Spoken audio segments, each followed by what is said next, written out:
Hello guys, आज की इस नई मूवी में आपका स्वागत है। मूवी की शुरुआत होते ही हमें एक बर्फीले इलाके में डेंसर नामी एक फॉरेस्ट ऑफिसर को दिखाया जाता है। डेंसर यहाँ पर डिफरेंट स्पीशीज़ पर स्टडी करता है और इन सब में वो ईगल को बहुत ज़्यादा फैसिनेट करता है। डेंसर यहाँ पर एक ईगल कपल स्टोरी पर स्टोरी सुनाता है जो जो कि किंग और क्वीन है। उनके दो बेटे भी हैं जिनमें से एक को ही अगला राजा बनाया जाएगा, लेकिन अभी वो बहुत ज़्यादा छोटे हैं, इसलिए वो अपने बच्चों का बहुत ज़्यादा ख्याल रखते हैं, खासकर ईगल से, जिनमें से कई तो किंग के दुश्मन हैं।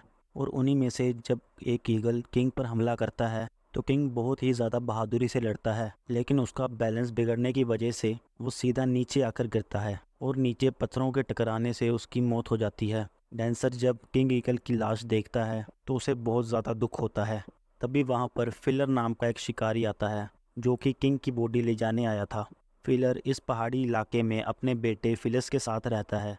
फिलर की वाइफ की डेथ के बाद फिलर इमोशनली काफ़ी ज़्यादा डिस्टर्ब रहने लगा था और उसी वजह से उसका और लुकस का रिलेशन बहुत ही ज़्यादा इफ़ेक्ट हुआ। अपने डैड की रूड बिहेवियर की वजह से लुकस अपनी मॉम को बहुत ज़्यादा मिस करता है। अब अगले सीन में हमें मदर क्वीन को दिखाया जाता है जो रात गुजरने के बाद समझ चुकी थी कि किंग ईगल अब कभी वापस नहीं आएगा, इसलिए अब उसे खुद ही अपने बच्चों को पालना होगा और उन्हीं में से किसी एक को राजा भी बनाना पड़ेगा। और इसीलिए जैसे जैसे वो बच्चे बड़े होते हैं तो किंग बनने के लिए इनकी लड़ाई भी बढ़ जाती है। इसमें ज़्यादातर बड़ा भाई ही जीतता है। अब एक दिन जब उनकी मदर खाना लाने के लिए जाती है तो इन दोनों में फिर से लड़ाई होती है, जिसमें बड़ा भाई फिर से जीतने लगता है और इसी बीच छोटा भाई पहाड़ी से नीचे गिर जाता है क्योंकि उसके अभी तक पूरी तरह से पंख भी नहीं आए हैं, तो इसी वजह से वो उड़ भी नहीं पाता और बहुत ही ज़्यादा ज़ख्मी हो जाता है। इसलिए वो वहाँ अपनी माँ के आने का इंतज़ार करता है। जब उसकी माँ आती है तो उसे अपने छोटे बेटे की रोने की आवाज़ सुनाई देती है, मगर किंग के जाने के बाद वो किसी एक को ही पाल सकती थी, इसलिए वो बड़े भाई को चुनती है क्योंकि उसमें किंग बनने की पोटेंशियल ज़्यादा थी। और इस तरह छोटा भाई वहीं ज़ख्मी पड़ा रहता है। उसे कई सारी चींटियां भी परेशान करती हैं, मगर किसी तरह रात गुजर ही जाती है। अगले दिन जब वो जागता है तो वो देखता है कि एक वाइल्ड डॉग उसके पास खड़ा है। वो उससे बचने की कोशिश करता है। इतने में उनकी आवाज़ें सुनकर लुकस वहाँ पर आ जाता है। वो उस डॉग को वहाँ से भगा देता है और उस बेबी ईगल को अपने साथ ले जाता है। अपने घर में वो उसे एक सीक्रेट रूम में रखता है। वो एक पिलो को काट कर उसके लिए नेस्ट बनाता है। वो उसे खाने के लिए ब्रेड देता है, लेकिन वो उसे नहीं खाता। ल्यूकस उसे अपने साथ रखने में इंटरेस्टेड था, लेकिन उसको ये नहीं पता था कि एक बर्ड का ख्याल कैसे रखते हैं। ल्यूकस उसे अपने कपड़ों में रखता है ताकि उसे ठंड ना लगे। जिसके बाद वो ईगल के लिए खाना लाने के लिए चला जाता है। बाहर आने पर वो फिलर को देखता है। ल्यूकस अपने फादर के पास जाता है और उसके सोने का वेट करता है। जब वो सो जाता है तो ल्यूकस शिकार का खाना चुराकर अपने घर सीक्रेट रूम में आ जाता है। वो चुराया हुआ खाना ईगल खाने लगता है और ल्यूकस उसे देखकर खुश होता है और अब एक ही दिन में उनके बीच दोस्ती हो जाती है। फॉरेस्ट ऑफिसर उसे उन्हें देखकर बहुत ज़्यादा खुश होता है और वो फैसला करता है कि वो उस बेबी ईगल को बड़ा करने में उसकी मदद करेगा क्योंकि ये उसको आता था। अगले दिन ल्यूकस अपने फ्रेंड के लिए एक नेक्स्ट बनाता है। वो उसके लिए वॉर्म्स भी कलेक्ट करता है, मगर ईगल को उसमें कोई भी इंटरेस्ट नहीं था। वो ऑफिसर उनके घर आता है और उसे बोलता है कि वॉर्म्स ईगल के लिए हेल्दी नहीं है। वो उसको एक डक लीवर देता है जिसे ईगल बड़ी खुशी से खाता है। वो उसे ये भी कहता है कि उसे ईगल को धूप में भी छोड़ना होगा ताकि वो धूप ले सके, उससे उसकी फैदर की ग्रोथ होगी। इधर लुकस फिलर के साथ काम कर रहा होता है। फिलर उससे बात करता है, लेकिन लुकस उसकी तरफ ध्यान नहीं देता। फिलर उस पर चलाने लगता है और गुस्सा होकर उस पर और भी ज़्यादा चिल्लाता है और अपना काम करवाता है और पूरा दिन उसे कहीं भी जाने नहीं देता। रात में कुछ जंगली फोक्स फिलर के घर घुसते हैं और वो सारे ही हैंस को खा लेते हैं। फिलर गुस्से में लूकस को ढूंढता है क्योंकि उसी ने रात में फार्म का दरवाज़ा खुला छोड़ दिया था।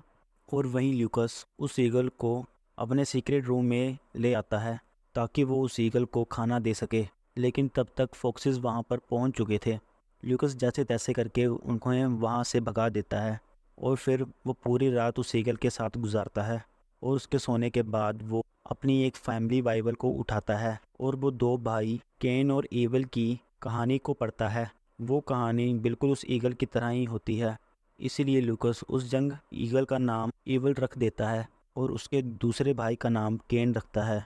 एक तरफ तो वो उस ईगल को ट्रेन कर रहा होता है और दूसरी तरफ वो मदर ईगल भी अपने बड़े बेटे को माउंटेन पर रूल करना सिखाती है। लूकस उस ईगल को उड़ना सिखाता है, मगर ज़्यादा नॉलेज ना होने के कारण वो कुछ खास नहीं सीख पाता। एक दिन जब वो ईगल को ट्रेन कर रहा होता है तो डेजिल भी उनको देख लेता है और वो उनको अपने साथ समर टाइम स्पेंड करने के लिए ऑफ़र करता है। डेबल अब उसको सिखाएगा कि उसको एबल को उड़ाना कैसे सिखाना है। लूकस बहुत ही एक्साइटेड होता है क्योंकि वो आसमान में डेबल को उड़ना देखना चाहता है और इसके बाद वो ऑफिसर फिलर से उसको अपने साथ ले जाने की परमिशन भी ले लेता है। लूकस जब उसके साथ एक फॉरेस्ट कैबिन में जाता है तो वह वहीं पर एक जंग बॉय और एक उसके ईगल की पिक दिखता है। ये बहुत ही पुरानी थी, ऐसे जैसे किसी ने बहुत समय पहले लगाई हो, लेकिन ये पिक्चर उसकी और एबल की तरह ही लग रही थी। अगले दिन एबल को हंटिंग सिखाते हुए लूकस एक फिश को पकड़ता है और उसको एबल को दे देता है, लेकिन एबल उसे नीचे फेंक देता है। कुछ दिन के बाद एबल और केन को न्यू विंग्स आ जाते हैं। केन तो अपनी मदर की हेल्प से उड़ना सीख ही लेता है, लेकिन एबल को लूकस ही सिखा रहा होता है। एजल के बताने पर वो एक नेस्ट जैसे बकेट में एक बल को बैठाता है, लेकिन ये कुछ खास काम नहीं आता है और लूकस परेशान हो रहा था। लेकिन कुछ ही दिनों में वो भी उड़ने लगता है। लूकस उसे उड़ते हुए देखता है। रात को लूकस और एबल ओल्ड हाउस के रूफ पर सोते हैं और जब लूकस की सुबह आंख खुलती है तो वो देखता है कि एबल मिसिंग है। वो डर जाता है और एबल को ढूंढने लगता है और तभी उसे आसमान में उड़ता हुआ एबल दिखाई देता है। लेकिन जैसे ही एबल एक रोड पर बैठने लगता है और लूकस उसे के पास जाता है तो एबल वहाँ से उड़ जाता है। लूकस को यकीन हो जाता है कि उसका एक ही दोस्त अब कभी वापस नहीं आएगा। लूकस को एक फैदर दिखता है जिसको वो अपने पास याद की ओर पर रख लेता है। डेजिल उसे कंफर्ट करने की कोशिश करता है, मगर उसको भी मालूम नहीं था एबल कभी वापस आएगा भी नहीं। हम एबल को देखते हैं जो कि जंगली जानवरों पर अटैक करता है, लेकिन एंड में खुद ही ज़ख्मी हो जाता है। एबल की लाइफ इजी नहीं होती क्योंकि उसे खुद को फिलर से बचाना होता है और अपने भाई केन से भी, जो कि अब एक अच्छा फाइटर है।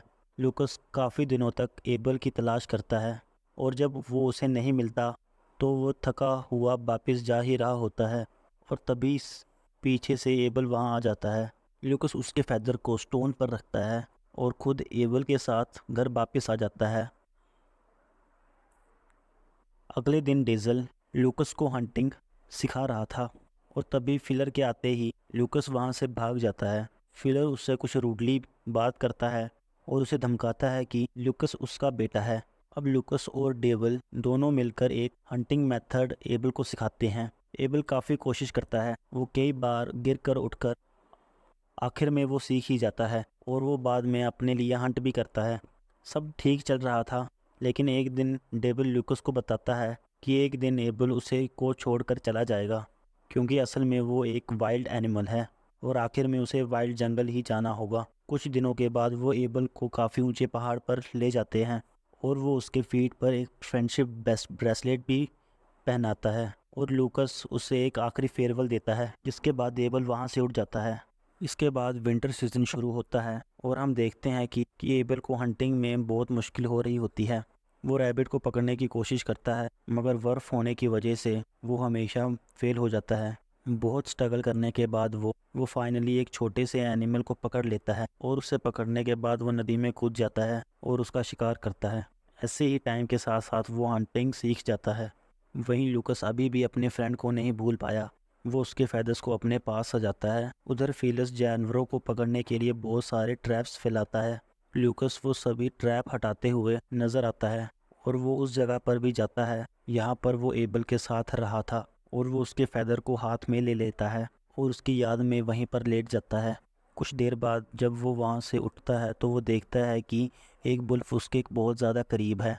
लूकस डर जाता है और वो वहाँ से भागने लगता है, लेकिन उसका पैर उसी के फादर के लगाए हुए ट्रैप में फंस जाता है। वो मदद के लिए चिल्लाता है, लेकिन लकीली वहाँ पर डेजल मौजूद होता है और वो उसकी आवाज़ें सुनकर उसे बचाने के लिए आ जाता है और वो उस वुल्फ को भी भगा देता है। इसके बाद हम एबल को देखते हैं जो कि अपने बर्थ प्लेस पर आता है। वहाँ पर उसका भाई होता है जो कि अब एक बीस्ट की तरह स्ट्रॉन्ग हो चुका था। दोनों भाइयों के बीच अब भी लड़ाई होती है और वो दोनों मीट के लिए एक दूसरे से भी लड़ते हैं।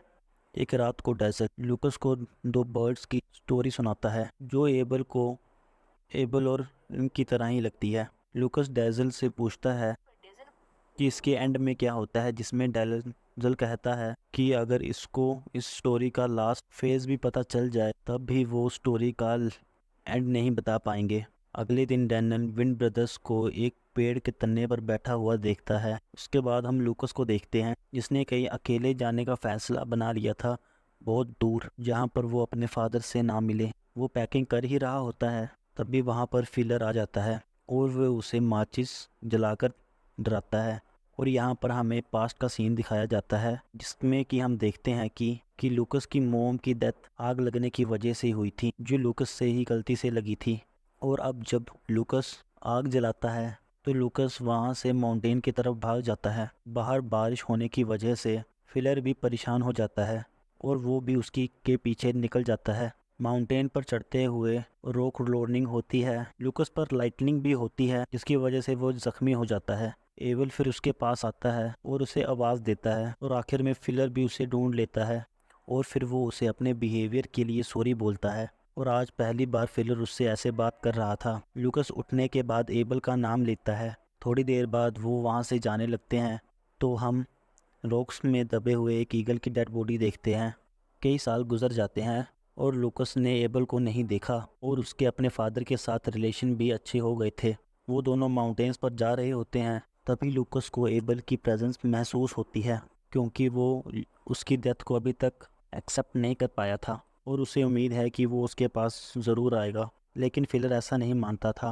वो उसे बोलता है कि वो मर चुका है। उस दिन जो रेड डेड बॉडी उसे रॉक से मिली थी वो उसी की थी। वो ये सब कुछ बोल ही रहा होता है तभी वो साइड में से देखता है और वो लूकस को अपने हाथ फैलाने के लिए बोलता है। वो पहले तो हैरान होता है और फिर अपने फादर की बात मानकर वो हाथ फैलाने लगता है और उसके बाद वो देखता है कि एबल उसके हाथ में उठकर बैठ गया है। और यहाँ पर हमें पता चलता है कि उस दिन वो बॉडी एबल की नहीं बल्कि उसके बड़े भाई की है।